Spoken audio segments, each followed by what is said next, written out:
So yesterday we talked about finding the volume and surface area of prisms and cylinders. Today, we're going to talk about finding the surface area and volume of pyramids and cones. So the first thing we're going to talk about is the pyramid. So you'll see that this formula right here, volume equals 1/3 capital B H. You'll see there's fractions. Okay, please do not get thrown off by the fraction. Okay, remember, if you're using your calculator, you can just do 1 divided by 3, press enter. Or when you find all this, multiplying by 1/3 is the same thing as dividing by 3. So, that's too thick.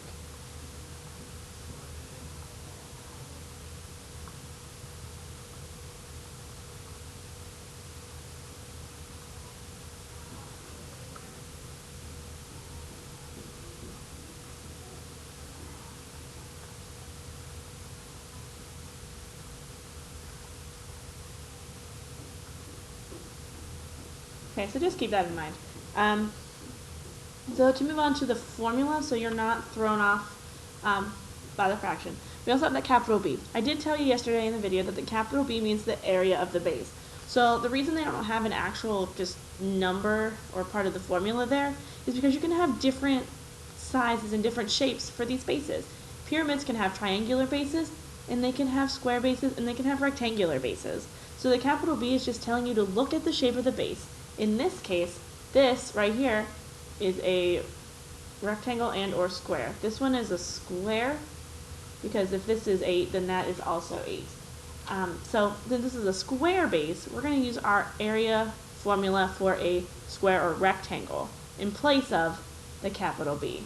Okay, so the area of our base here is equal to the length times width of the base. So in this case, it equals 8 times 8, which equals 64.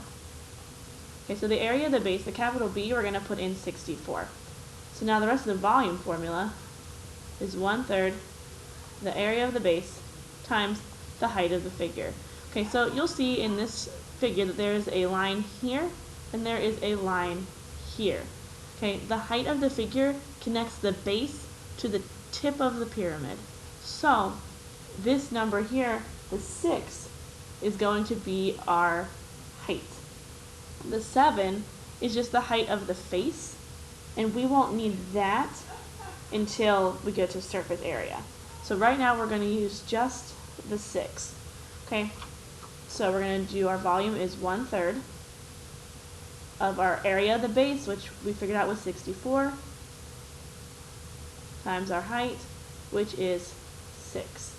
Okay, and 1/3 times 64 times 6 is 1/3 of 384, which would equal 128.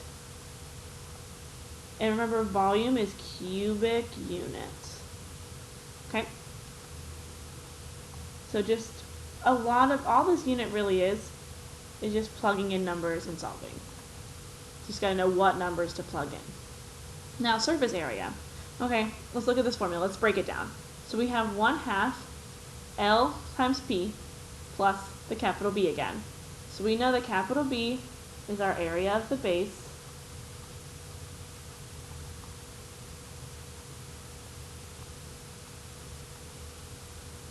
okay? The L is this length here, okay?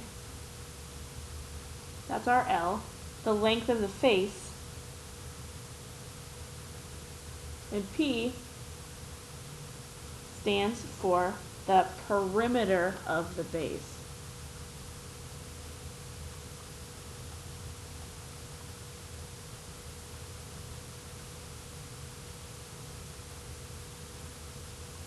Okay, remember, perimeter is just adding up all the sides.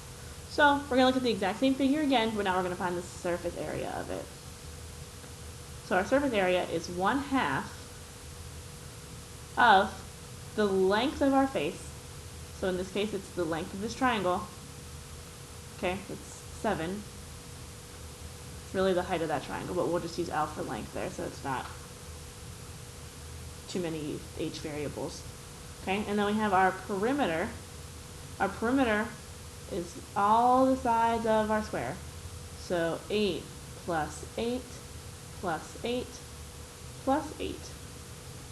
All right, and then plus the area of the base, and remember the area of the base was equal to 8 times 8, which was 64.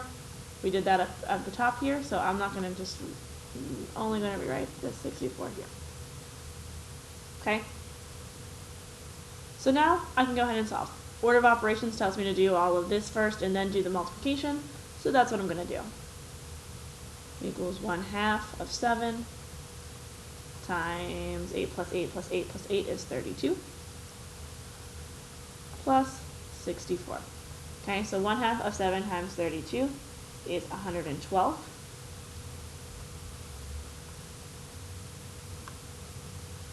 Plus 64.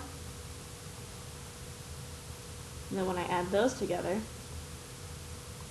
I get 176. And remember our units here, since it's an area, are going to be square. Right, so the big thing is just remembering to use the formulas. You will have your formula sheet available to you at all times. So there's really no need to stress about these. You don't have to memorize the formulas. So moving on to cones. We're going to do the volume of the cone first. Again, there's another fraction. Remember, 1/3 is the same thing as dividing by 3. So we can either multiply by 1/3 when we get our answer. I would do it as the very last step. Or you can divide by 3 as the last step. Whatever you're more comfortable with. Just make sure you're not rounding 1/3. It needs to be exact. If you want, the Desmos testing calculator that is posted in Google Classroom would be perfect for this. So let's go. We got 1/3. We got the pi symbol. Remember, for pi, we are always using, in this case, 3.14. In high school, in college, if you go that route, you're going to use the pi button. But for our purposes here, we're going to use 3.14. Okay. R, we know stands for radius. H, we know stands for height. So it's the height of the figure, not the length of the side. So let's go ahead and fill in those pieces. So we have the volume equals 1/3 pi r squared h. I highly recommend that you write down the formula every single time before you go about solving this. It definitely makes it easier to plug things in correctly. So, going to continue. I'm just going to plug in what I know. 1/3 of 3.14 times the radius, okay, that's the 3 inches, 3 squared, and the height is our 6. The height, remember, it goes from the base to the very top of the cone or the pyramid. So, order of operations tells me to square my number first, so I'm going to do that. 1/3 of 3.14 times 9 times 6. Alright, now I'm just going to go ahead and multiply these three numbers together. Volume equals 1/3. 3.14 times 9 times 6 gets me 169.56. Now at this point you can either multiply this by 1/3, make sure you're doing 1 divided by 3, times that, or the easier route might be just to divide it by 3, to make sure you're getting that exact answer. And so this divided by 3, or times 1/3, will get you 56.52 inches cubed. And then for surface area, okay, let's break down the formula. Pi r squared, okay, that's the area of the base. It's a circle. It's always a circle in a cone. Okay, so pi r squared plus pi times the radius times the length of the outside. So in volume, we use the height. In surface area, we need to make sure we're using this length here. Okay, so I'm going to go ahead and plug all of this in. I'll do it down here for more room. Surface area equals pi r squared plus pi r l. So 3.14 times our radius, which in this case is 3 squared, that should go on the inside, plus 3.14 times 3 times the length here times 7. Okay, obviously exponents are first. 3.14 times 9 plus 3.14 times 3 times 7. Okay, so 3.14 times 9 gives me 28.26. 3.14 times 3 times 7 gives me 65.94. Add those together. Should be writing surface area next to these.